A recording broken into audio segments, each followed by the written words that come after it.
ভিডিওটা ছিল গতকালকে আর পরের দিনই ছিল জামাই ষষ্ঠী। তো ভেবেছিলাম ঐশীর বাবা আসলে একসাথে কেনাকাটাটা করব, কিন্তু ও ফোন করে বললো ট্রেনটা অনেকটা লেট আর যেতে যেতে ওর প্রায় রাত্রি 9টার বেশি বেজে যাবে, তাই বললো যে আমি যেন আগে কেনাকাটাটা করে রাখি। তো তার জন্য বিকেলবেলা আমি বোনকে নিয়ে গেছিলাম একটু বাজারে, আর মায়েরও একটু দরকার ছিল, তাই বাবা মাকে আর ঐশীকে আগেই দিয়ে এসেছিলো। তার আমি কাকিমাদের স্কুটিটা নিয়ে পরে আমি আর বোন গেছিলাম বাজারে। আর মা বললো যে মায়ের একটু সোনার দোকানে দরকার আছে, তো তার জন্য প্রথমেই চলে গেছিলাম সোনার দোকানে। না না কিছু বানাতে যাইনি, কিন্তু আসলে ঠাকুমার একটা চুড়ি ছিল, তো সেটাই ভেঙে গেছিলো, সেটাই ঠিক করতে গেছিলাম। আর মা একটু বাচ্চাদের আংটি দেখছিল। আর ঐশী দেখেছো এখানে কীরকম বদমাইশি করছে, একদমই কোলে থাকতেই চাইছে না।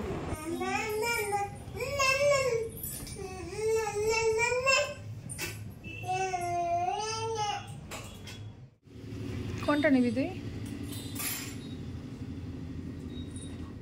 মাম্মা কোনটা লাগবে গো তোমার?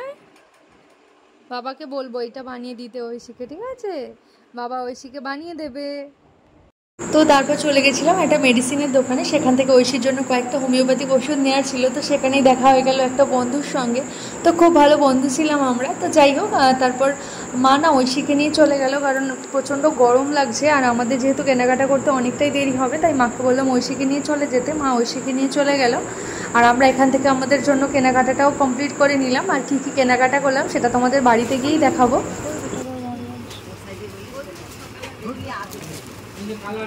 আর বোনের জন্য একটা টপ দেখছিলাম, কিন্তু ওর না পছন্দ হচ্ছিল না, তাই ও বললো যে পরে ওরটাও কিনে নেবে। আর জামা কাপড়গুলো কেনাকাটার পর বোন চলে গেছিলো একটু দশকর্মা দোকানে, সেখান থেকে মাটির কিছু জিনিসপত্র নেওয়ার ছিল, তো সেগুলোই নিয়ে নিয়েছিলাম। আসলে কালকে জামাই ষষ্ঠী আর আমার বোন না ভীষণ ভালোবাসে একটু সাজিয়ে গুছিয়ে খেতে দেবে, তো তার জন্য এই যে ও সব জিনিসপত্রগুলো নিচ্ছিল। আর ওর কী কী বাজার লাগবে, কারণ ও কী সব বানাবে, আর তার জন্য ওর প্রয়োজনীয় একটু সবজিও নিয়ে নিচ্ছিল। আর তারপর একটু চিকেনও নিয়ে নিয়েছিল, কারণ কি একটা বানাবে বললো, আমাকে বলেনি, তো তার জন্য নাকি সারা রাত ম্যারিনেট করে রাখতে হবে, তার জন্য মাংসর দোকানে গিয়ে মাংসটাও নিয়ে নিল। আর আমাদের কেনাকাটাও প্রায় শেষ হয়ে গেছে। আর মাকে ফোন করেছিলাম যে বললাম ঐশী কান্না করছে কিনা, তো মা বললো ঐশী কান্না করছে না, ও খেয়ে দিয়ে ঘুমিয়ে গেছে। আর সুদীপ ফোন করেছিল যে ও প্রায় নবদ্বীপের কাছাকাছি চলে এসছে, তাই ভাবলাম যে ওকে একেবারে নিয়েই বাড়ি যাব, তো তার জন্য সেখান থেকে সোজা স্টেশনে চলে আসলাম। কাল যেহেতু জামাই ষষ্ঠী আর জামাই শ্বশুরবাড়ি একা একা এন্ট্রি নেবে, এটা তো একদমই ভালো দেখায় না, তাই একদম স্টেশনে চলে আসলাম, সেখান থেকে ওকে নিয়ে একেবারেই বাড়িতে যাব। তো তার জন্য এই যে দেখো আমরা কিন্তু স্টেশনে চলে এসেছি, আর আমরা স্টেশনে ঢুকতে ঢুকতেই কিন্তু দেখছি ট্রেনটাও ঢুকে গেছে। আসলে আমি তো এখন প্রায় অনেক দিন হলো বাবার বাড়িতেই আছি, তো তার জন্যই আর কি। যাই হোক, ও কিন্তু অনেক কষ্টে দুদিনের ছুটি ম্যানেজ করে এসেছে। তো এই যে এদিকে কিন্তু আমাদের জামাই, মায়ের জামাই কিন্তু একদম ট্রেন থেকে নেমে পড়েছে, তো এবার আমরা চলে যাব বাড়ি। তো তারপর একটু চলে গেছিলাম মিষ্টির দোকানে, আর মিষ্টির দোকানে গিয়ে দেখছি প্রায় সবই তো ফাঁকা, আর যেহেতু জামাই ষষ্ঠীর বাজার তো সব তো ফাঁকা হবেই। তবে দেখলাম যে আমার বাবা যে মিষ্টিটা পছন্দ করে সেটা কিন্তু রয়েছে, তো তার জন্য সেখান থেকে নিয়ে নিলাম আমার বাবার পছন্দের মালাই চপ। আর তারপর পাশের দোকানে চলে গেলাম মিষ্টির জন্য, তো এখানে কিন্তু অনেক রকমের মিষ্টি ছিল, তো সেখান থেকে কিছু মিষ্টি নিয়ে নিলাম। কোনগুলো নিবি?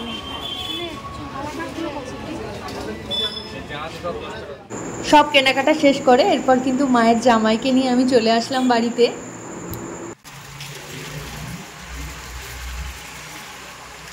বাড়িতে এসে আমি ভাবিনি যে এমনটা হবে, মানে কি বলবো, একে এত গরম লাগছে, তার উপর দেখি কারেন্টটাও নেই। তারপর দেখলাম ভগবান মনে হয় আমার দুঃখের কথাটা বুঝে গেল, তো সঙ্গে সঙ্গে কারেন্টটাও দিয়ে দিল। আর এই যে আমি কিন্তু মায়ের জামাইকে নিয়ে চলে এসেছি বাড়িতে। আর এইদিকে দেখো ঐশীর মুখে দেখেছো, বাবাকে দেখেই মুখে হাসি ফুটে গেছে।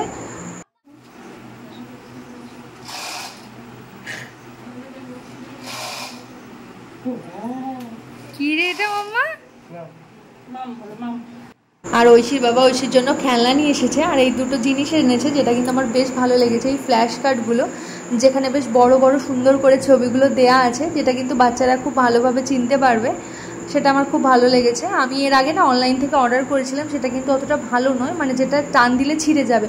তবে এই যে ফ্ল্যাশ কার্ডগুলো এনেছে এগুলো কিন্তু বেশ ভালো, টান দিলেও কিন্তু সহজে ছিঁড়বে না। আর এই যে খেলনা পেয়ে ঐশী দেখো দিদুনের সঙ্গে খেলা করতে বসে গেছে।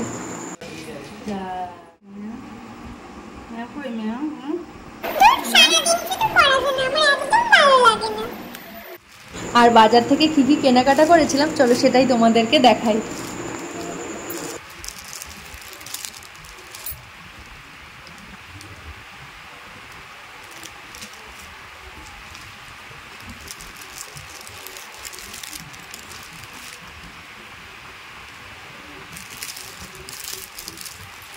এই দুটো শার্ট আমার খুব পছন্দ হয়েছিল, তাই এই দুটো শার্ট নিয়ে নিয়েছিলাম বাবার জন্য।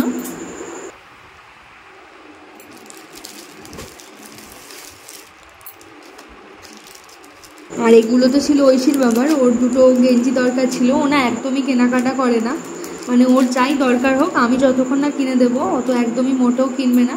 আর ওর জন্য একটা প্যান্ট নিয়ে নিয়েছিলাম, আর ঐশীর জন্য দুটো জামা নিয়েছিলাম।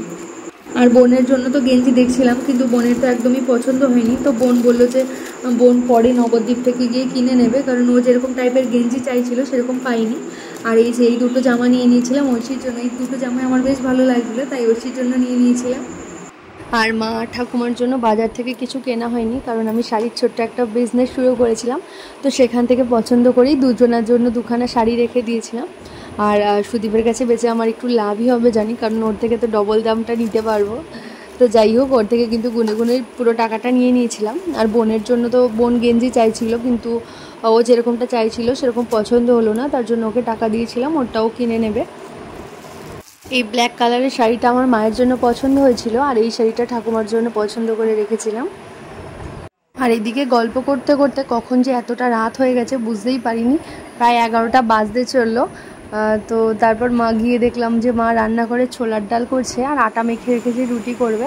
আর বোন এই যে এদিকে কী সব করবে নতুন নতুন রেসিপি, ও বাজার থেকে আসার সময় দেখলে চিকেন নিয়ে এসেছিল, তো সেগুলো দিয়েই কী সব বানাবে কালকে, তো তার জন্য সমস্তটা ম্যারিনেট করে রাখছে।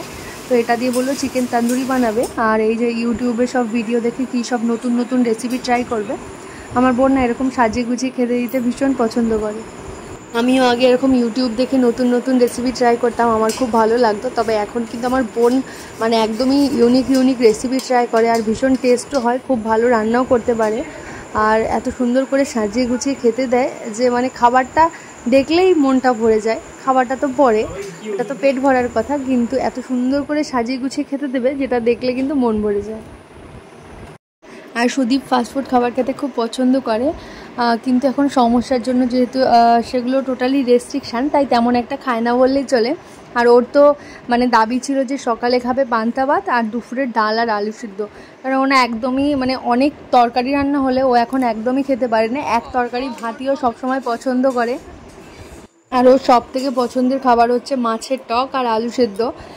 আমাদের বাড়ি আর আমার শ্বশুরবাড়িতে না সবাই মাছের টকটা খেতে ভীষণ পছন্দ করে। তোমরাও কারা কারা মাছের টক খেতে পছন্দ করো অবশ্যই কমেন্ট করে জানিও। বোন, তুই যে এত কিছু রান্না করছিস, আমাদের তো আগে গ্যাসের ট্যাবলেট আর ইনোটা লাগবে, সেটা আছে তো? তার ব্যবস্থাও করে রাখা আছে, তাহলে তো আর চিন্তা নেই। আর মায়ের ছোলার ডালটা হয়ে গেছে, তো মা রুটি বেলছিল, বললাম যে তুমি বেলে দাও আর আমি ভেজে দিচ্ছি রুটিগুলো। তাই মা রুটিগুলো বেলছিল আর আমি রুটিগুলো ভেজে নিচ্ছিলাম। আর মায়ের ছোলার ডালটা হয়ে গেছে, তো মা রুটি বেলছিল, বললাম যে তুমি বেলে দাও আর আমি ভেজে দিচ্ছি রুটিগুলো। তাই মা রুটিগুলো বেলছিল আর আমি রুটিগুলো ভেজে নিচ্ছিলাম। তো রুটি করে আমাদের খাওয়া হয়ে গেছে সবার। আর বোনের দেখো, বোনের কিন্তু জোগাড় যন্ত্র এখনও শেষ হয়নি, ওর প্রিপারেশান এখনও চলছে। আর এদিকে কিন্তু প্রায় 12টার বেশি বেজে গেছে।